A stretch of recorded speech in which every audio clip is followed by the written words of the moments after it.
Então, as finanças no reino de Deus, nós estamos tratando aqui os valores e princípios sem entrar na prática em si. Não adianta eu entrar na prática se, em relação às finanças, o meu coração não está resolvido diante de Deus, né? Então, a ideia é de trabalhar esses valores. O propósito, então, é trabalhar esses valores, os princípios bíblicos, né, para o nosso coração estar alinhado com a maneira de Deus ver e pensar. Deus não é capitalista e Deus também não é comunista. Deus tem um caminho próprio financeiro, né? Tudo que esse mundo apresenta, como a Bíblia diz, jaz no maligno, está embebido, está debaixo de influência maligna. Independente do sistema financeiro que nós temos ao nosso redor, ele é diferente do sistema financeiro de Deus. Por isso que a Bíblia diz que eu preciso ter um arrependimento, eu preciso ter uma mudança de mentalidade, senão eu não entendo como Deus pensa sobre finanças. Por isso que estamos trabalhando um pouquinho aqui essa dinâmica dos valores e princípios. Muito bem, nós já falamos sobre o temor do Senhor, sobre o ensino do Senhor Jesus, pelo menos uma faceta delas. E hoje vamos trabalhar os valores básicos, fé, fidelidade e honra. E as práticas bíblicas vão ficar aí na sequência para você poder estudar. Eu espero que eu consiga gravar isso nas férias, na internet, né, para você ter a orientação. A pergunta em relação às finanças é essa, né? Onde está o teu coração? Porque onde o teu coração está, ali está o teu tesouro, né? E a questão de finanças, como nós vamos ver, ela não é uma questão de prática, não é de real nem de dólar. É uma questão de valores, é uma questão do coração. Por que eu não consigo fazer um orçamento? Por que eu tenho dificuldade com o dízimo? É porque o meu coração ele está confuso, ele precisa ser ensinado, né? Então, o nosso coração primeiro precisa ser alinhado com Deus, liberto nessa área de finanças, né? Porque falou em dinheiro, normalmente acontece um sentimento de ofensa, um sentimento de querer discutir o assunto. Então, o temor do Senhor, ele é o versículo-chave aqui para nós. O temor do Senhor é o princípio do saber, mas os loucos desprezam a sabedoria e o ensino. Se eu não tenho temor no coração, eu não vou entender os caminhos de Deus. E, como eu falei, alguns têm temor do Senhor e outros não têm. Mas todos que querem podem ter. Então eu preciso pedir, Senhor, me ensina os teus caminhos e dispõe o meu coração a só temer o seu nome, né? Que nós oramos nesse sentido. Nós falamos um pouquinho aqui sobre o Senhor Jesus, o seu ensino sobre finanças, mais específico ali em Mateus 6, que está ligado com o 6:33, que é o versículo do ano. E aqui o Senhor Jesus, ele colocou essa questão, esse comparativo, né? Ou eu tenho um propósito de acumular riquezas aqui na terra, aí o que acontece é que as finanças me governam as minhas emoções, o meu jeito de falar e pensar. Ou eu entendo o propósito de Deus para com as finanças e eu começo a armazenar nos céus. E aqui eu lancei a pergunta, como é que se armazena no céu? Até para instigar um pouquinho você para procurar, né? A questão é daí, no reino de Deus, Deus quer que você governe as finanças, por um propósito. Se entender o propósito de Deus nas suas finanças e governar para esse propósito. Então, um deles, as finanças são dadas para servir pessoas. Primeira pessoa para servir é você e a sua casa. Suprir as necessidades da sua casa. Então, por que eu preciso prosperar? Para que a minha família tenha casa, tenha roupa, tenha suprimento abundante. Então, esse é o primeiro passo. Mas não é só pensar, e aí se a gente fecha ali, a gente fica egoísta, né? Então, o que for para minha casa está legal, né? Para os outros não. Não, Deus quer te prosperar para que você tenha o suficiente e abundantemente para você, mas para servir outras pessoas, para abençoar outras pessoas. O pastor Isaor, ele compartilhou um sonho dele há muitos anos atrás, o que me fez procurar aqui a Associação dos Empresários do Boqueirão. E ele, no seu sonho, havia um ataque, uma liberação de espíritos malignos, focando as famílias e focando os empresários. Então, fale-se mal das famílias e fale-se mal dos empresários. Caracterizem os empresários como os ruins na sociedade. e desmantelem a família. Por que esses dois pontos? Porque a família é a célula da sociedade. Se você atacou a família, você desestrutura toda e toda a sociedade se domina. Por que atacar os empresários? Porque Deus levanta certas pessoas para que as famílias tenham suprimento. Atacando os empresários, as famílias não têm suprimento. Se o empresário não consegue desenvolver a sua empresa e ofertar empregos, as famílias ficam sem os seus recursos, né? E então essa dinâmica, né? E eu sou do pensamento, pelo menos estou começando a pensar nesse sentido, como alguns pastores, entendendo que todos na igreja precisariam ser empreendedores, de empreender de alguma forma em alguma área,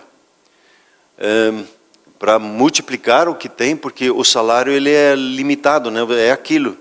Mas quando você empreende, você tem a possibilidade de multiplicar os rendimentos. E quando você pensa em armazenar no céu, você está pensando nessa linha por um propósito de abençoar famílias, de abençoar pessoas.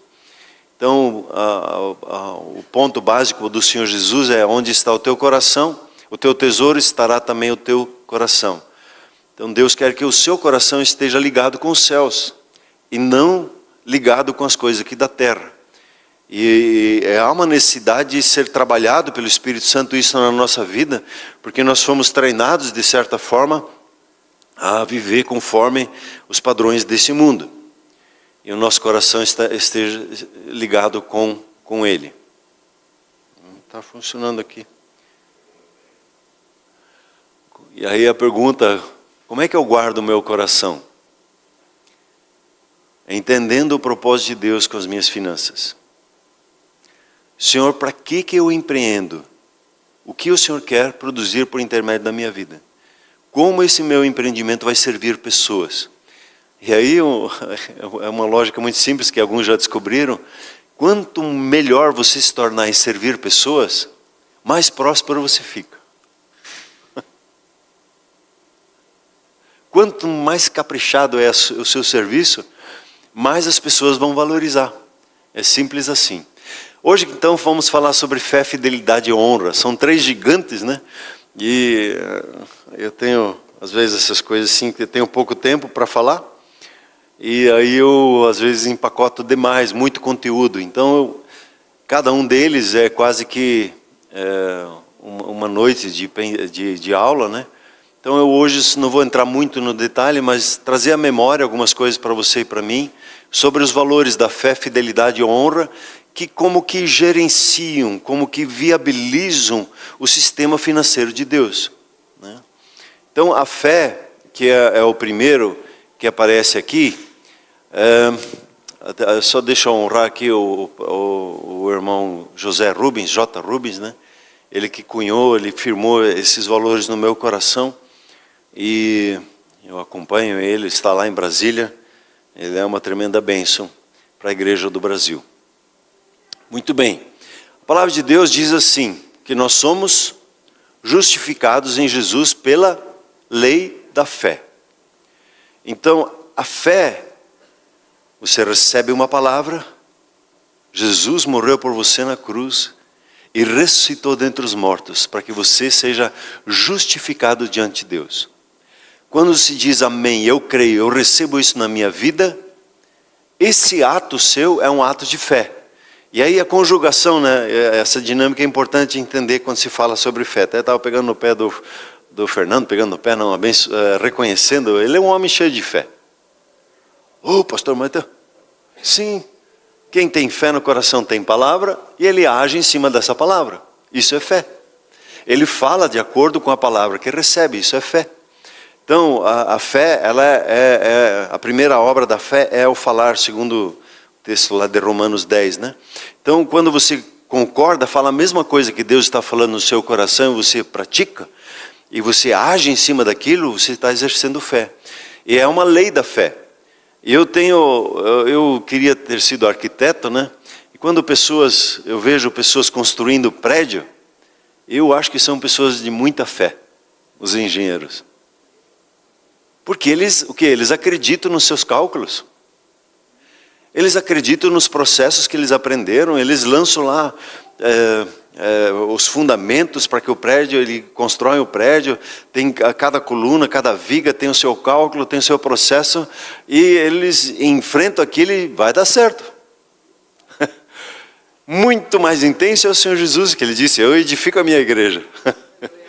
Eu tenho fé na minha igreja, eu estou edificando, estou construindo essa minha igreja. Amém?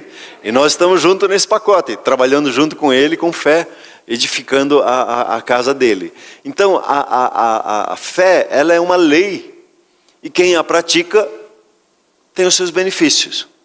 Então, quando você aplica a fé na sua justificação, ser declarado justo diante de Deus, perdoado, você vai aplicando a lei da fé. A palavra de Deus diz então: o justo viverá pela fé. E se ele retroceder, não se contentará a minha alma. Então a fé, ela sempre vai me colocar um passo adiante, um passo à frente. O justo, ele vai viver pela fé, ele anda pela fé, ele é um processo constante. Se você para, na sua parada você começa a retroceder.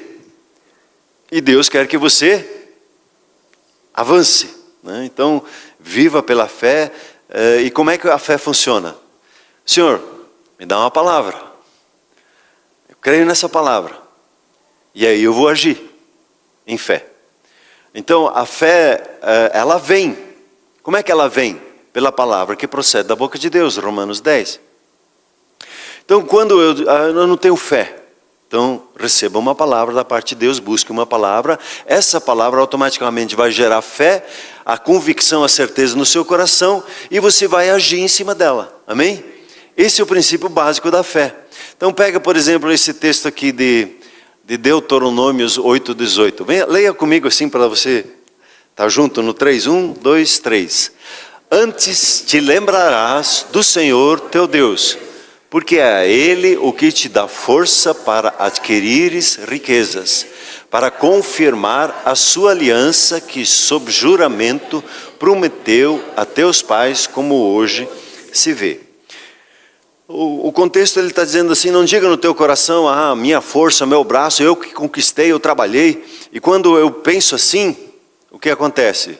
Eu tenho dificuldade em ofertar. Mas quando eu sei que tudo que veio da parte de Deus é dele, eu não sou dono de nada, eu só sou administrador de tudo, né? Então, e aí ele diz assim que a razão, você se lembra de Deus na sua vida, porque é Ele que te dá a graça, a sabedoria para você adquirir riquezas. E no reino de Deus tudo começa como semente, pequeno, simples. Quando você pega isso que você faz hoje, é um negócio multimilionário.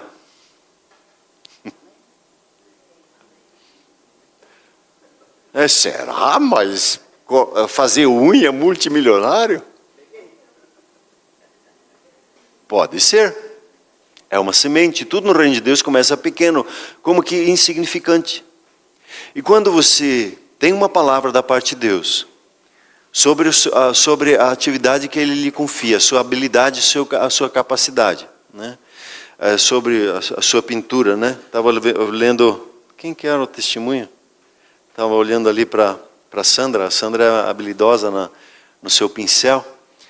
E é um testemunho que eu vi lá. Daí ele não dava certo. Era um brasileiro que estava em Miami, ele não dava certo. Mas ele era artista. Aí ele pintou, o Derek Prince conta essa história, ele pintou um quadro e começou a pintar os quadros dele. Aí no começo ele ganhava $10, depois ele ganhou $60, depois os quadros dele foram vendidos a 600, a $800. Ele foi se aprimorando e pôde sustentar, foi bem sucedido na vida dele pintando quadros. Um negócio multimilionário, Sandra, que você tem na mão. Então, o reino de Deus é assim, quando você crê nessa palavra, Ele te dá força para adquirir riquezas, e você crê isso no coração. Aí você vai para o seu trabalho, eu sou empregado, então você como empregado, você está ali tendo uma oportunidade de aprender aquele negócio, enquanto isso você tem uma ajuda de custo, que é o seu salário. Ele é apenas uma ajuda de custo para aquilo que Deus quer gerar na sua vida. Então aprenda bem o negócio ali onde é que você está e vá orando a Deus, pedindo a palavra, porque quando você crê no seu coração que Deus lhe dá força para adquirir riqueza, Ele vai lhe dar. Porque é um princípio de fé. E quando você aplica a sua fé, você avança. Em Hebreus 11:6 você sabe que Deus diz assim, de fato, sem fé é impossível de agradar a Deus. Porquanto é necessário que aquele que se aproxima de Deus creia que Ele, ali a tradução ela bate no existe, mas Deus Ele é. E Deus se torna galardoador dos que o buscam. Galardoador, você não, quando você vai na festa de aniversário, você diz, aqui está o teu galardão, né? Não, aqui está o teu presente. Deus presenteia. Ele é galardoador, Ele presenteia a sua vida. E Ele tem prazer em te presentear. Ah, estou sem ideias, não estou sabendo o que fazer. Então ore a Deus. Jejue, pergunte a Deus. Invista um ano da sua vida. Dizendo, Senhor, eu quero saber esse negócio que o Senhor tem preparado para a minha vida. Ah, a gente é imediatista, né? Não, tem que falar agora, nesse instante. E eu preciso ser preparado, né? O Dr. Mark Virkler, ele, quando ele disse, Senhor, ele se dispôs a crer em Deus para ser um multimilionário. Daí ele disse, qual é a primeira lição, Senhor? Aí Deus falou para ele, ame sua esposa. O que tem a ver isso? Porque eu vou te abençoar e você está muito bruto com a tua esposa. E se dinheiro entrar na sua vida, a sua brutalidade vai aumentar. Você vai se tornar mais bruto ainda. Mais cheio de razão. Então trate isso primeiro no coração. Deus trabalha de forma distinta. Então Deus se agrada quando você exerce a fé em cima da palavra dEle. Aqui tem uma outra palavra. Bendito seja o Deus e Pai de nosso Senhor Jesus Cristo, que nos tem abençoado com toda sorte de bênçãos espirituais nas regiões celestes em Cristo Jesus. Aqui esse princípio, ele vem colaborar aqui na questão da fé. Porque a fé, ela nos leva a crer antes de manifestar. Ah, eu quero ver primeiro, daí não é fé. Mas se você já se vê abençoado, e se você se posiciona, se porta como um abençoado no seu trabalho, a sua atitude já é distinta. Você não está ali correndo, matando leões para obter riquezas, para ser abençoado. A fé, você já se estabelece, nós somos abundantemente abençoados. Nós trabalhamos e servimos porque somos abençoados. O favor de Deus é sobre nós, por isso que nós trabalhamos e desenvolvemos tudo que desenvolvemos, porque sabemos que Deus é a nosso favor. Você vai dar uma palestra na sua empresa, você diz simplesmente, Espírito Santo, vamos lá, quero ver você agindo hoje na minha vida. E você se dispõe e ele começa a falar por seu intermédio numa área técnica. Ou você acha que o Espírito Santo não sabe dela? Você já entra convicto, você entra seguro. A nossa insegurança está em não confiar na presença dEle. Mas quando você confia na presença dEle, você como profissional, você se vê como abençoado da parte de Deus. Ah, mas tem. A gente sempre tem essas coisas, né? Mas a gente está aprendendo, né? Quando a gente percebe uma fraqueza, Deus está nos ensinando para que a gente avance na nossa caminhada. Então, a fé sempre nos leva a crer antes de manifestar. Amém? Amém. Então, quero te convidar a uma decisão. Qual é a decisão? De se arrepender. Se arrepender do quê? De tentar por força própria. Se arrepender do quê? Meus pensamentos e sentimentos de miséria. Fico me comparando com os outros. Ou o sentimento, o pensamento, eu tenho que mostrar que eu posso, que eu sou. Eu tenho que mostrar para os outros que eu não sou um pobre. Por isso que eu compro o melhor carro possível para mostrar que eu sou. Eu não preciso de um carro, não preciso da roupa, não preciso de um tênis para dizer que eu sou abençoado. Eu recebo da parte de Deus, como um presente de Deus. Então eu preciso, e aqui uma ajuda que o Espírito Santo dá, me arrepender, Senhor, onde é que eu preciso mudar a minha maneira de pensar? Porque nós somos formatados a pensar com escassez. Às vezes penso alguns costumes, né, na oração, e que nunca nos falte. Com todo respeito, mas é uma oração de escassez, medo que vai faltar. Então que nunca falte, que nunca falte, que nunca falte. Em vez de dizer, Senhor, que essa abundância aumente mais e mais. Talvez seja a mesma oração, mas a atitude é outra. É uma atitude de fé. Amém? Então, a minha compreensão sobre como Deus pensa, eu preciso de um arrependimento. Eu preciso pensar como Deus pensa. Aí eu preciso rejeitar esse pensamento de limitadores, né? Eu preciso entregar para Ele e sepultar essas coisas todas, né? Eu preciso ter aí um batismo da parte de Deus e aí começar a receber o favor dele. Sim, eu sou abençoado. O Senhor é que me dá força e capacidade para produzir riquezas. O Senhor é comigo e o Senhor me dá sabedoria em todas as coisas. Você vai recebendo e você vai declarando: eu sou abençoado. Você pode dizer isso assim? Para firmar o seu coração, diz: em Jesus eu sou abençoado. Amém? A fé sempre parte desse ponto, que a bênção já repousa sobre a sua vida. E não que ela vai repousar quando você agir e fizer isso e aquele outro. Não, o que o Senhor pede é só que a gente creia em Jesus, creia na palavra dEle, creia na obra dEle, que Ele faz a nosso favor. Amém? Muito bem. Vamos para o segundo, fidelidade. A fé, ela é até algo que se pratica, mas a fidelidade não é um assunto em alta, assim. Ontem nós começamos a assistir um filme e tivemos que parar o filme no meio, porque de repente o casalzinho começou a falar e desfazer da fidelidade. Não, mas esse negócio já era. Você pode ter várias experiências. Tudo contrário à palavra de Deus. E se não dá isso aqui, está gerando, vou buscar outra coisa. Pelo menos aprendemos que aquele filme não é bom e que aquilo não é verdade. Não afirmamos a nossa fé como na verdade da palavra de Deus. E a palavra de Deus diz o seguinte: assim, pois, importa que os homens nos considerem como ministros de Cristo e despenseiro dos mistérios de Deus.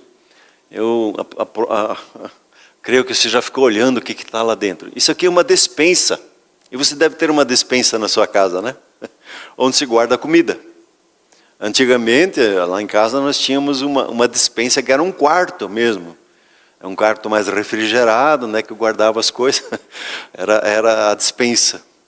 E a tradução, ela trouxe despenseiros. Mas ela significa administradores.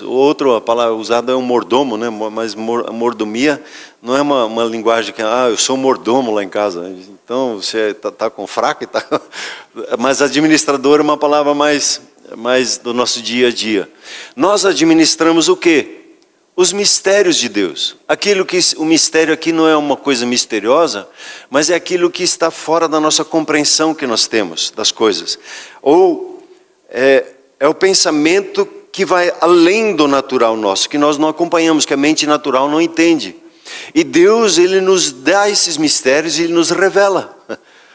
Então, o que eu acabei de falar agora são mistérios do reino de Deus, que quando você crê, você experimenta. Ele continua dizendo o seguinte: ora, além disso, o que se requer dos despenseiros, quer dizer, administradores, é que cada um deles seja encontrado fiel.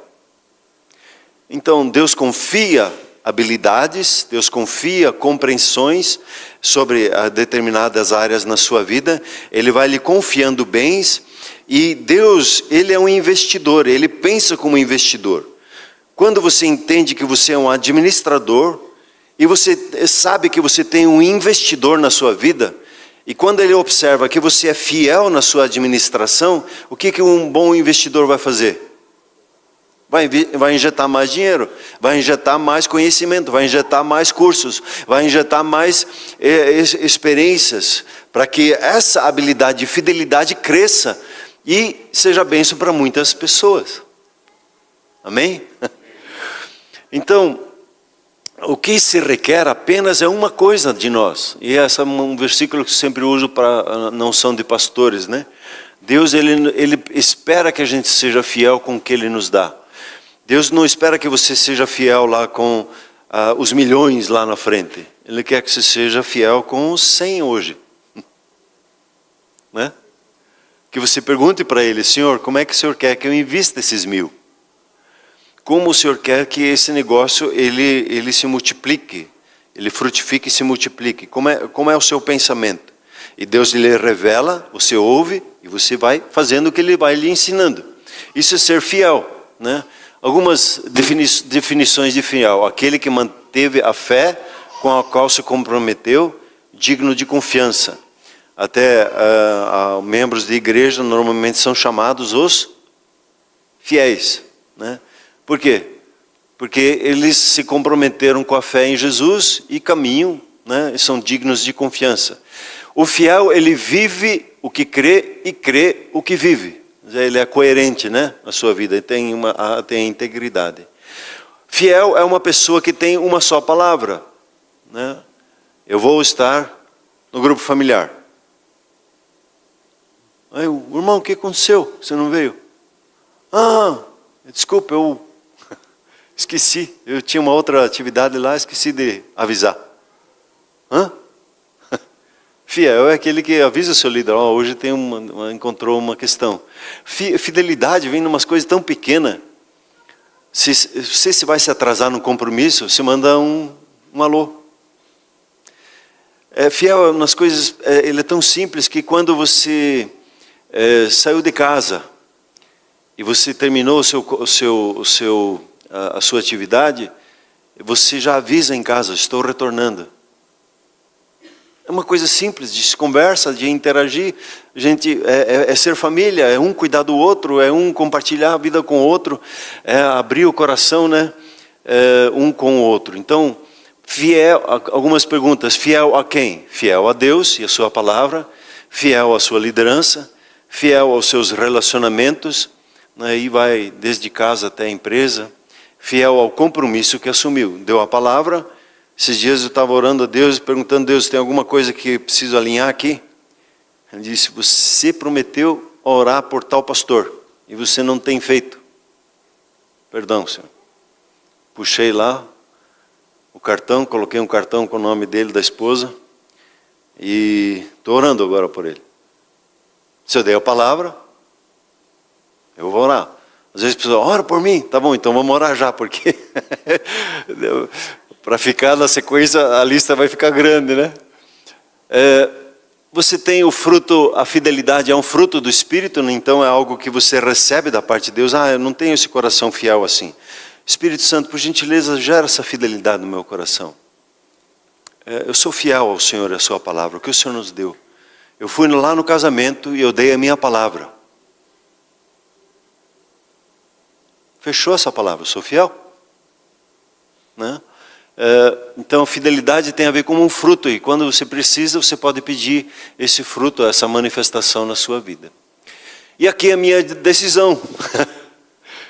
Onde tem infidelidade no meu coração, eu preciso me arrepender, eu preciso mudar a minha maneira de pensar. Dizer: Senhor, eu quero ser encontrado fiel, para que na dinâmica do reino, das finanças do reino de Deus, o Senhor possa ir contribuindo mais, porque eu entendi o seu propósito de abençoar pessoas. E eu estou aqui para abençoar o maior número de pessoas possíveis no meu tempo de vida. Então, Senhor, me dá essa fidelidade no coração, nas pequenas coisas. Me dá atenção disso. O pastor, uma vez, ele testemunhou, assim, aí, o nível de cada um, né? Ele tinha os clipes, esses clipes de papel, assim, né? Clipes ali na igreja. E ele estava na igreja, daí ele tirou os clipes, os papéis, ele viu, e ficou um montinho de clipe Ele fez assim.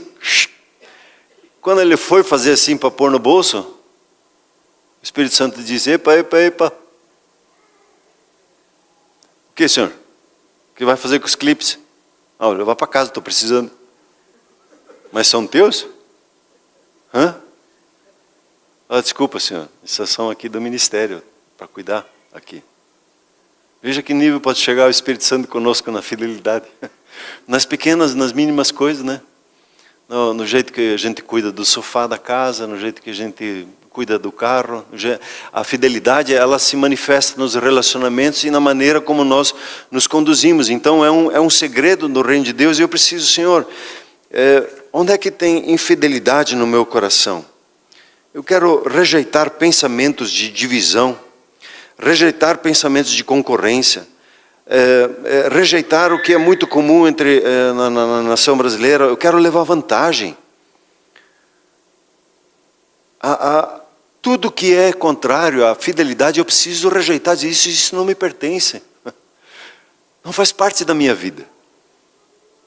Você e eu, nós somos fiéis. Essa é a natureza que está dentro de nós, que é o Espírito Santo. E tudo que é contrário à fidelidade, o Espírito Santo, quando ele percebe que a gente age fora da fidelidade, ele dá aquela gemida dentro de nós. O que foi? Não está bom o que você falou, o que você pensou. E o Espírito Santo às vezes vai fazer dentro de você assim, se entristeceu ele, incomodou ele, né? Então, permita ao Espírito Santo e tome hoje uma decisão. Eu vou ser uma pessoa fiel. Senhor, eu quero aprender a fidelidade. Deus não conta com a tua força. Ele conta com o Espírito Santo na sua vida. O que Ele quer de você e de mim é a nossa disposição. Senhor, eu quero ser. Me dá essa habilidade, porque a minha natureza natural não. A minha natureza humana, ela não é fiel. Ela já fica achando um jeito, né? De falar, de pensar, de considerar e de argumentar. Amém? Essa foi mais rápida, que vamos para o próximo. A honra. Vamos conversar um pouquinho sobre honra. Esse também, se quiser ler um livro sobre isso, o John Bevere tem um livro só sobre honra, né? Então, eu só vou poder tocar o assunto, né? Então, quando nós pensamos na honra, o que é a honra? Aqui, na verdade, eu tenho mais perguntas, né? A honra, a palavra honra, ela significa dar valor, dar importância, dar peso. É o que você tem em estima, que você valoriza, que é autoestima. E a palavra honorário, que é quando você conversa com um advogado, ele tem os seus honorários. Você vai honrar ele pelo conhecimento que ele tem, né? Você tem os músicos, eles te abençoam. E aí você tem a oportunidade de honrar eles. Fazer um honorário, pagar por aquela música, para você escutar ela, né? A nossa cultura não é de honra. A gente é do jeitinho, né?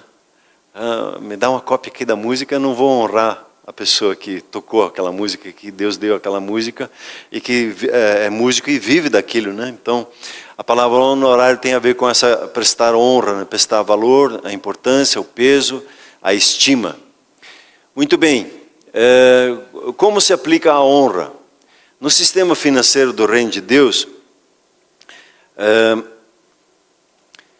surge do temor do Senhor a honra, a quem tudo pertence. Tudo que eu sou, o próprio fôlego de vida que eu tenho, é um fôlego de vida que veio da parte de Deus. Eu preciso e eu quero honrar esse valor, porque eu temo ao Senhor. E tudo que Ele nos confia, Ele é gerenciado pela honra, por dar o devido valor e o devido peso para as coisas. Então, é muito comum, num casamento, o casal está casado 1, 2, 3, 4, 5 anos, e você começa a considerar ele ou ela comum. Isso é uma desonra, você tirou o valor, considerou comum. Aí levanta a voz. Ei, cadê o dinheiro que estava aqui? Onde é que você estava? Começa a ficar bruto, começa a ficar desrespeitoso. Isso é falta de honra. Cadê aquela honra que havia no romance? Os filhos é a mesma coisa. A Bíblia diz em Pedro lá que todas as pessoas precisam ser honradas. Os filhos precisam ser honrados? Sim, senão eles não vão aprender a honra. Eu vou ensinar eles a honra, porque a honra, vamos ver aqui, já aprende-se em casa. Na maneira como eu trato com as outras pessoas, na maneira que eu trato como eu falo, como eu considero o que Deus está me falando. Então, tudo que Ele nos confia é gerenciado pela honra. E onde está o teu tesouro, aí estará também o teu coração. Quando nós olhamos na área de finanças, nós precisamos entender o foco, né? O propósito das finanças. E quando eu entendo o propósito, eu consigo honrar esse propósito. Honrar, dar o devido peso e o valor. Né? Então, às vezes a Silvia nós conversamos, como ela, Deus, eu falei para ela esses dias, Deus deu para você o melhor dessa terra. Cuidar dos filhos. Né? Educar os filhos é o melhor da terra. Não se terceiriza a educação, né, dos filhos. Você leva para a escola para eles aprenderem lá e receberem as informações, mas a educação acontece em casa. Então, o presente, né? Aí como ela daí não tem uma entrada financeira, ela diz, não, mas é teu dinheiro. Não, é nosso.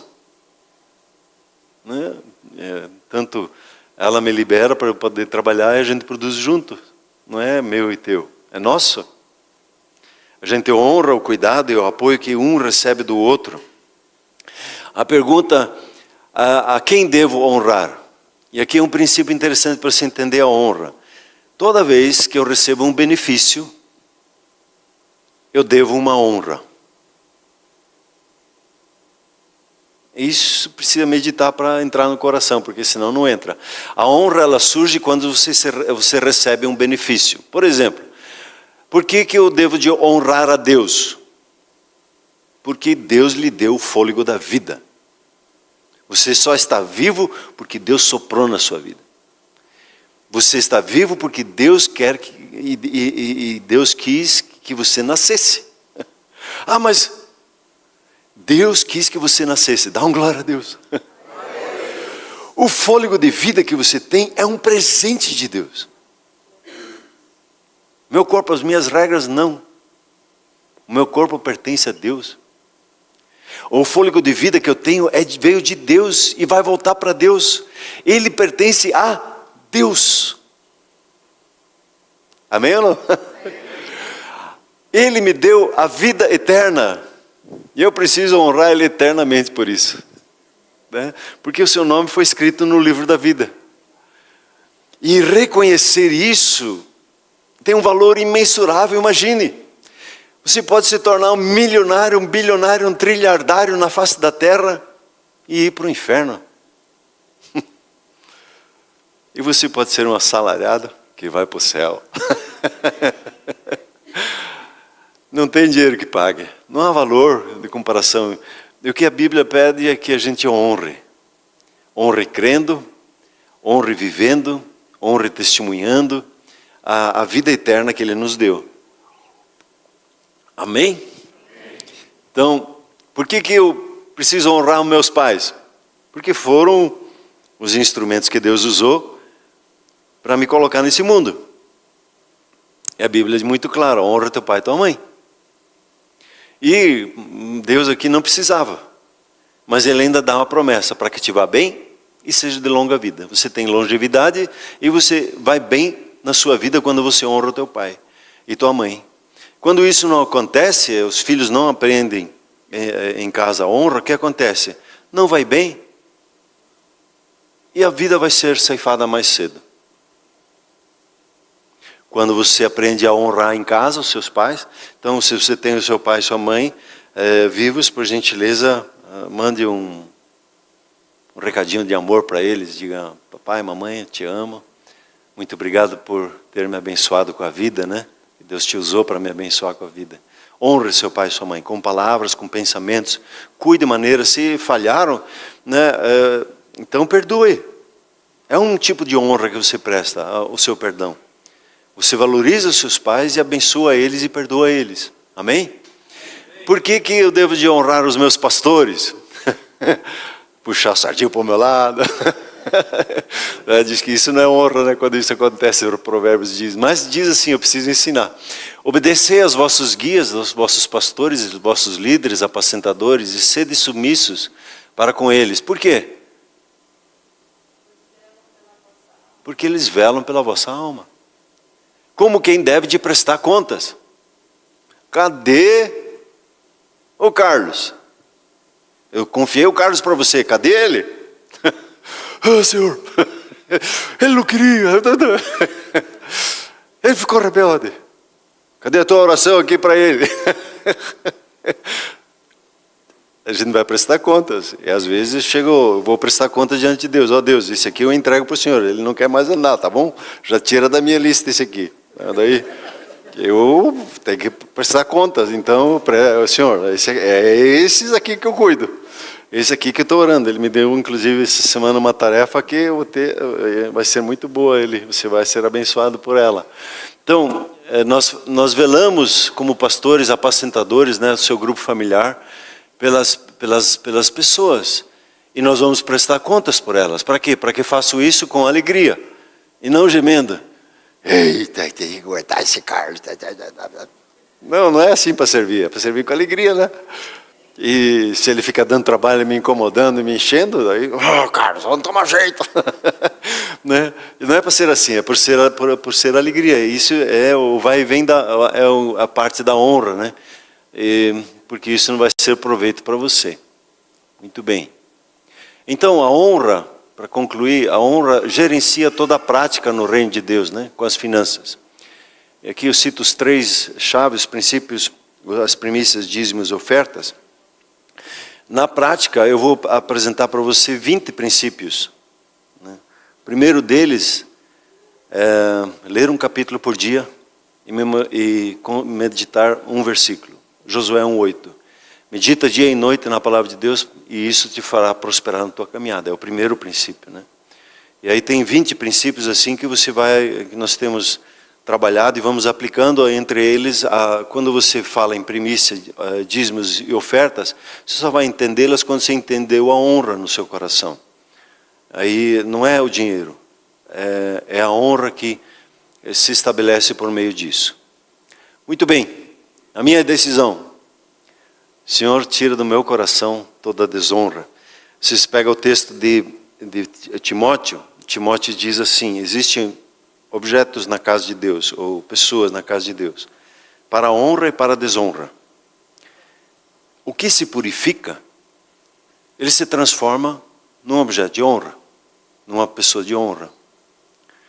Então, você e eu, não é natural nosso de sermos pessoas de honra. Nós não temos um testemunho ao nosso redor na sociedade para isso. Não temos lideranças políticas para isso. Mas nós temos o Espírito Santo em nós. Amém? E Ele é aquele que nos ensina, nos convence a sermos pessoas de honra. Então, Deus nem conta comigo com o meu esforço de ser pessoa de honra. Deus conta comigo com a manifestação do Espírito Santo e eu liberar essa manifestação, eu me dispor a obedecê-lo. Então, quando Ele diz, ore por essa pessoa que você disse que você ia orar. Amém. Estou honrando a Ele. E vou honrar a palavra que eu dei. A honra tem a ver com esse reconhecimento e eu preciso me arrepender disso, porque a mente humana natural, ela é contrária a essas coisas aqui. Isso aqui fica... É uma outra coisa que faz lá. O Espírito Santo de você diz, isso. Preste atenção nisso, olha aquilo outro, aplique assim, assado. Então eu preciso tomar uma decisão. Senhor, eu quero ser uma pessoa de honra. Eu quero me arrepender da maneira humana de pensar. Eu quero entrar no pensamento do Senhor. Eu quero entregar onde as pessoas me desonraram, os filhos desonraram. Eu preciso perdoar eles. Eu preciso perdoar as pessoas na minha história que não entenderam a honra e que desonraram. Imagine eu como pastor, aí você tem 30 anos, 40 anos de ministério, quantas pessoas honraram e quantas pessoas desonraram? Se eu ficar preso nas pessoas que desonraram, estou fuzilado. Vou morrer, não, tem que perdoar. Deixa para lá. Perdoar. Eu quero honrar. Amém? Porque é um mover do Espírito Santo. Eu quero te convidar a você se render ao Espírito Santo e a dizer a Ele: Espírito Santo, me ensina a ser honroso. Eu quero receber esse coração de honra. Eu quero ser um homem, uma mulher. E aí vem a declaração de fé que você faz. E eu quero ser uma pessoa de honra. Amém? Por gentileza, a equipe vem aqui à frente. Eu queria ter um tempo de oração.